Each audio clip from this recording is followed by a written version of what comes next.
Today's historic trade agreement between Australia and Hong Kong marks a new season of hope for the future of world trade. The two countries have been at each other's throats for years, but now the hatchet's been buried by a treaty which allows unrestricted trading between all parties at all levels. I'm joined now by Martin Crace, the British Minister with special responsibility for the Commonwealth, and Gavin Hawtrey, the Australian Foreign Secretary in Canberra. Gentlemen, this is pretty historic stuff. Well done. A future of unbridled harmony then, Australia? Yes, I think Martin Crace and I can be pretty satisfied. It's a good day. And if, as in the past, Australia exceed their agreement, what will you do about it? This is a very satisfactory treaty, which I'm sure will work well. Naturally, if the limits were exceeded, then this would be met with a firm line, but I can't see this being necessary. Mr. Hawtrey, he's knocking a firm line in your direction. What are you going to do about that?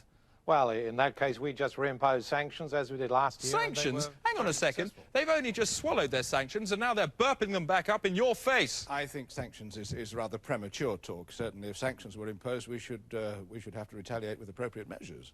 But I can't think appropriate measures is a euphemism, Mr. Hawtrey. You know what it means. What are you going to do about that? Well, I just have to go back to Cabinet. And ask them about what? Well, I don't know. Maybe it's a matter for the military. The military? I think military measures is totally inappropriate reaction, and I think this is way over the top. Sounds like you're being inappropriate, are you? Of course I'm not being inappropriate, but Martin Crace knows that full well. This is the sort of misunderstanding that I thought we'd laid to rest during our negotiating period. Misunderstanding it certainly is. It's certainly not a treaty, is it? You're both at each other's throats. You're backing yourselves up with arms. What are you going to do about it? Mr. Hawtrey, let me give you a hint. Bang! What are you asking me to say? You know damn well what I'm asking you to say. You're putting yourself in a situation of armed conflict. What are you plunging yourself into? You'd like me to say it? I want you to say it, yes. You want the word? The word. I will not flinch. You will not flinch from... War. War. Gentlemen, I'll put you on hold. If fighting did break out, it will probably occur in Eastmanstown in the Upper Cataracts on the Australia-Hong Kong border. Our reporter Donald Bethlehem is there now. Donald, what's the atmosphere like? Tension here is very high, Chris. The stretched twig of peace is at melting point. People here are literally bursting with war. This is very much a country that's going to blow up in its face. Well, gentlemen, it seems you have little option now but to declare war immediately. Well, this is quite impossible. I couldn't take such a decision without referring to my superior, Chris Patten. He's in Hong Kong. Good, because he's on the line now via satellite. Mr. Patten, what do you think of the idea of a war now? I'll take that as a yes. Very well, it's war. War it is.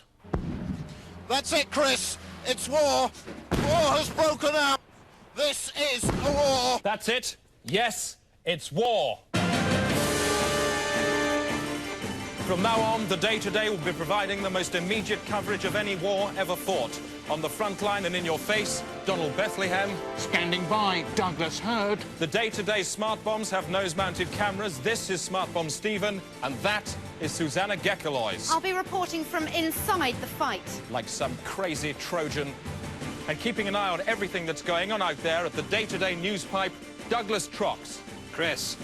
But first, the weather from Sylvester Stewart. And now the weather, starting in the southeast, where the sun should plop through after a dull start, a bit like having your hand sewn back on after a farming accident.